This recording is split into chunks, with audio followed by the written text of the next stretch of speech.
বন্ধুরা, আজ নিয়ে যাব আপনাদেরকে ভুতুরে রেলওয়ে স্টেশনে। পুরুলিয়ার বেগুনকদর রেলওয়ে স্টেশন, যেটা আজও ভুতুরে রেলওয়ে স্টেশন বলে সবাই জানে, যেটা ইতিহাসের পাতায় সর্বক্ষণ ছিল, আজও আছে, সেই ভুতুরে রেলওয়ে স্টেশনের গল্প আপনাদেরকে আজ বলবো। তো ভিডিওটি ভালো লাগলে লাইক করে দিবেন, সাবস্ক্রাইব করে না থাকলে এখনই চ্যানেলকে সাবস্ক্রাইব করে দিয়ে বেশি বেশি করে শেয়ার করে দিবেন। বেগুনকদর, এই বেগুনকদর ভুতুরে রেলওয়ে স্টেশনের গল্প আমরা প্রায়ই শুনে থাকি। এটা সর্বপ্রথম 1962-তে এই রেলওয়ে স্টেশনের নির্মাণ হয়, যেখানে প্ল্যাটফর্ম আর একটি ঘর ছাড়া অন্য কিছুই থাকে না। দীর্ঘ 5 বছর খুব জাঁকজমট এই রেলওয়ে স্টেশনে যাতায়াত চলতে থাকে, লোকজনের ভিড় আনাগোনা করতে থাকে, লোকজন আসা যাওয়া করতে থাকে। কিন্তু 5 বছর চলার পরে হঠাৎ করে এই রেলওয়ে স্টেশনে এমনই এক ঘটনা ঘটে, যার পর থেকে এই রেলওয়ে স্টেশনে না কোনো লোকজন যায়, না কোনো লোকজন আসে। তখন থেকে এই রেলওয়ে স্টেশনকে বন্ধ করে দেওয়া হয় এবং ভুতুরে রেলওয়ে স্টেশন হিসেবে এর নাম দেওয়া হয়। দীর্ঘ 5 বছর চলাকালীন যখন লোকজনের যাতায়াত খুব বেশি ছিল, তারপরে যখন সেই পুরনো স্টেশন মাস্টারের ট্রান্সফার হয়ে যাওয়ার পরে নতুন স্টেশন মাস্টার সেই জায়গায় আসে।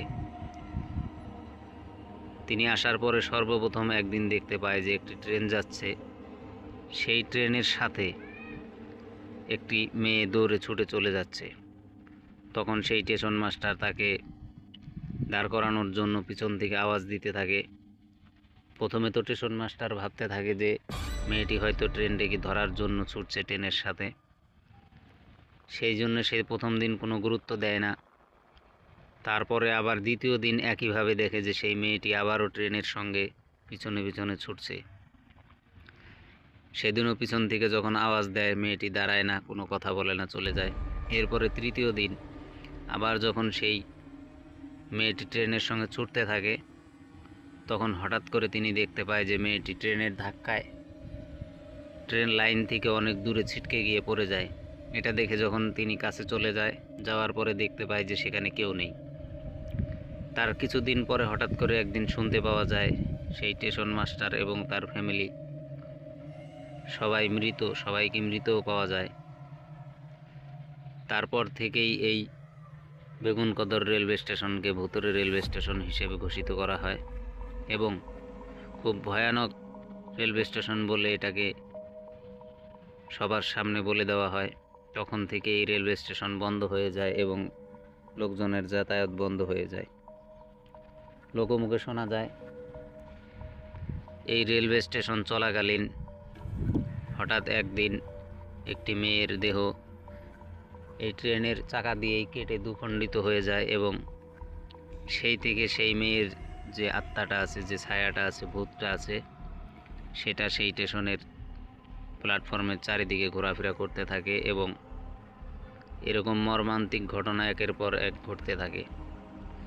সেখানকার স্থানীয় লোকরা বলে আজও সেই প্ল্যাটফর্মের চতুর্দিক থেকে নানা ধরনের চিৎকারের আওয়াজ, কান্নার আওয়াজ এবং মাঝে মাঝে অনেক ধরনের ছায়ার দেখা পাওয়া যায়।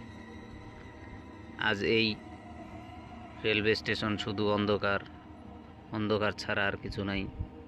কোনো লোকজনের যাতায়াত নাই, কেউ আসছেও না, কেউ যাচ্ছেও না, কোনো ট্রেন দাঁড়াচ্ছেও না। সেই জন্য খুবই ভয়ানক এই ভুতুরে রেলওয়ে স্টেশন, বেগুনকদর রেলওয়ে স্টেশন, যেখানে আজও লোকজন যেতে খুব ভয় পায়। লোকমুখে শোনা যায় সেই যে ছায়া, সেই যে আত্মা, সেই ভয়ানক সেই ভূত আজও সেখানে ঘুরতে থাকে এবং রাতের বেলা কাউকে যদি একা পায় তাকে অনেক ধরনের ভয় দেখানোর চেষ্টা করে।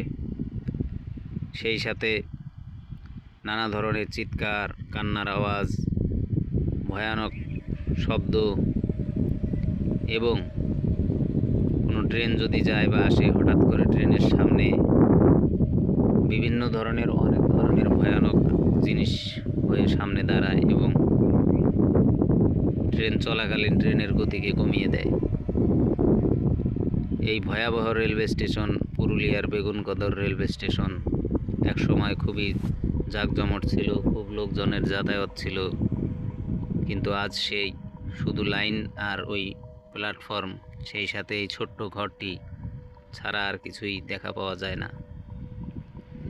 এই ছিল বেগুনকদর রেলওয়ে স্টেশনের কিছু কাহিনী, কিছু গল্প। আপনারা যদি কেউ দেখতে চান, যাইতে চান, তাহলে পুরুলিয়া গিয়ে সেখান থেকে বেগুনকদর বললেই আপনি বাসেও যেতে পারবেন, অটোতেও যেতে পারবেন এবং ট্রেনেও যেতে পারবেন। কিন্তু কোনো ট্রেন সেই বেগুনকদর ভুতুরে রেলওয়ে স্টেশনে দাঁড়ায় না, কোনো লোকজন সেখানে যাতায়াত করে না। তাই আমি বলবো, আপনারা কেউ যদি যেতে চান, বাস অথবা অটো ধরে যাবেন।